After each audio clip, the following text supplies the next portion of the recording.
Hello students. सो आज जिन topics पे हम बात करने वाले हैं वो है मीनिंग ऑफ डेवलपमेंट, यानी विकास का अर्थ क्या होता है, स्टेजेस ऑफ डेवलपमेंट, विकास के अलग अलग चरण कौन कौन से हैं या स्टेजेस कौन कौन से हैं।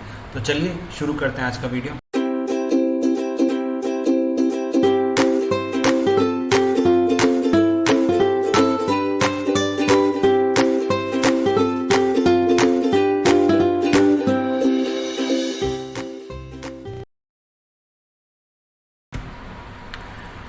हेलो स्टूडेंट्स, तो मेरा नाम अभिषेक है और मैं आपका ट्रेनर हूँ बीपीएस एकेडमी की तरफ से। तो बीपीएस एकेडमी के इस चैनल पे मैं आपका स्वागत करता हूँ। जैसा कि आप जानते हैं कि आज हमारे जो टॉपिक हैं वो है मीनिंग ऑफ डेवलपमेंट, विकास का मतलब क्या होता है और अलग अलग विकास के स्टेजेस कौन से होते हैं या चरण कौन से होते हैं, हम उनके ऊपर बात करेंगे। तो पहले देखते हैं मीनिंग ऑफ द डेवलपमेंट, यानी विकास क्या है, डेवलपमेंट क्या है, डेवलपमेंट का अर्थ क्या होता है। तो development means a progressive series of changes in an orderly current pattern. एक प्रोग्रेसिव सीरीज ऑफ पैटर्न होता है जिसमें एक बढ़ते हुए क्रम में एक पैटर्न के थ्रू आप ग्रो करते हैं, आप बढ़ते हैं, उसको हम विकास कहते हैं। इसके अंदर फिजियोलॉजिकल ही नहीं साइकोलॉजिकल प्रोग्रेस भी साथ ही साथ होती रहती है और ये दोनों एक दूसरे से बहुत अच्छी तरह से मिले हुए हैं। इन सारी चीज़ों के अंदर ये आता है विकास के अंदर कि एक इंडिविजुअल जब बढ़ता है, उसके अंदर ग्रोथ होती है, उसके अंदर जब डेवलपमेंट होता है तब वो एनवायरनमेंट के साथ कैसे सामंजस्य बैठाता है, एनवायरनमेंट के जो स्टिमुलेशंस हैं उनको कैसे हैंडल करता है, उन सारी चीज़ों को मिलाकर हम करते हैं। बट इसके अंदर जो मेन बात है वो ये है कि इसमें फिजियोलॉजिकल डेवलपमेंट यानी शारीरिक विकास तो होता ही है, शरीर से संबंधित विकास तो होता ही है, इसके साथ साथ साइकोलॉजिकल विकास भी होता है, उसका मानसिक विकास भी होता है।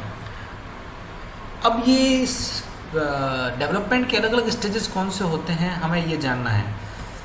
तो डोंट वरी, मैं इसीलिए हूँ यहाँ पे कि आपको समझूँ कि डेवलपमेंट के अलग अलग स्टेजेस कौन से होते हैं।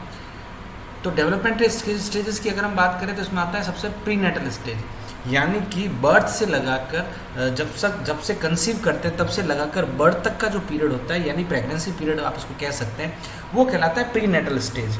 ठीक है, ये होता है कंसेप्शन यानी कि भ्रूण बनने से लगाकर जन्म तक, वो कहलाता है प्रीनेटल स्टेज। इसके बाद जो दूसरा स्टेज आता है वो आता है इन्फेंसी। इन्फेंसी मतलब बहुत छोटे जो बच्चे होते हैं, नवजात शिशु जिसको हम बोलते हैं, वो इन्फेंसी होता है। ये होता है बर्थ से लगाकर 2 हफ्ते तक का जो बच्चा होता है उसका स्टेज, इसको हम कहते हैं इन्फेंसी स्टेज। ये अलग अलग स्टेजेस में अलग अलग विकास होते हैं, अलग अलग तरह के उसके डेवलपमेंट होते हैं, वो हम किसी और वीडियो में बात करेंगे। अभी हम सिर्फ स्टेजेस समझ लेते हैं। इसके बाद आता है बेबीहुड स्टेज। बेबीहुड स्टेज का मतलब ये होता है कि जो 2 हफ्ते से लगाकर 2 साल तक का जो बच्चा होता है वो आता है बेबीहुड स्टेज के अंदर। ठीक है, इसके अंदर भी बहुत सारे अलग अलग चेंजेस होते हैं बच्चे के अंदर। वो थोड़ा घुटनों के बल चलना सीखता है, थोड़ा बोलना सीखता है, गर्दन संभालना सीखता है। ये सारे हम अगली वीडियो में इनके ऊपर डिटेल बात करेंगे। इसके बाद था अर्ली चाइल्डहुड। अर्ली चाइल्डहुड की स्टेज होती है 2 साल से लगाकर 6 साल तक की एज में, उसको हम कहते हैं अर्ली चाइल्डहुड स्टेज। इसी तरह से 6 साल से लगाकर जो 10 साल तक की होती है उसको कहते हैं चाइल्डहुड स्टेज।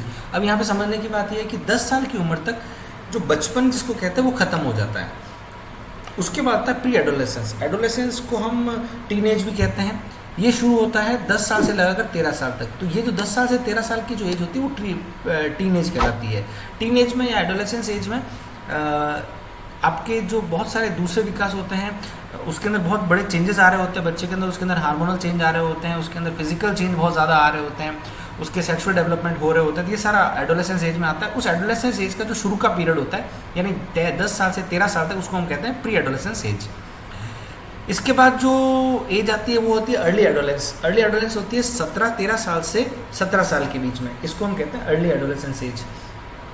ठीक, उसके बाद 17 साल के बाद 18 साल ऑनवर्ड्स हम जनरली समझते हैं कि एडोलेसेंस एज खत्म हो जाती है। तो इसीलिए 17 से 21 साल की जो एज होती है उसको हम कहते हैं लेट एडोलेसेंस एज। ठीक है, और 21 साल के बाद शुरू हो जाता है एडल्टहुड, और 21 से 40 तक को हम एडल्टहुड मान सकते हैं। 40 से 60 साल तक मिडल एज, और 60 साल के ऊपर जो भी एज होती है उसको हम कहते हैं ओल्ड एज। तो ये सारी स्टेजेस हैं डेवलपमेंट की, आप एक बार याद कर लीजिएगा। और हर स्टेज में जो अलग अलग डेवलपमेंट होते हैं वो हम आगे की किसी वीडियो में देखेंगे। आगे के जो आने वाले चैप्टर्स है उसके अंदर हम इनको डिटेल में स्टडी करेंगे। So thank you very much for listening to me. ये वीडियो देखने के लिए बहुत बहुत थैंक यू। और अगर आपको ये वीडियो अच्छा लगा हो तो अपने दोस्तों के साथ शेयर कीजिए। Subscribe our channel for more such videos. Thank you very much.